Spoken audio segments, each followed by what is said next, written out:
कि बिरही जोगिनिया बना गई लबालम तो दिल में हमरा यगिया लगा गई लबलम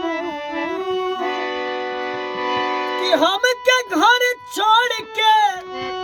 आई सजीव तोड़ के राजा जी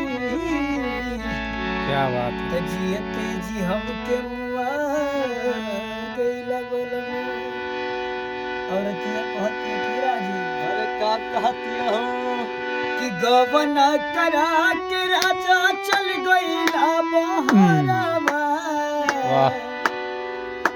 कहते कि देखा हम तोर यहाँ भात खाए नहीं खियाइल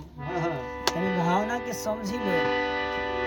कि गवन करा के राजा चल गईला बहरावा अये बना त चल जाइबो हम नई हरावा कि तोहरी आइल नहीं के खाए रोटी भात के बुझत नहीं ख हमारा बात के कि तोहरी आइल नहीं के खाए रोटी भात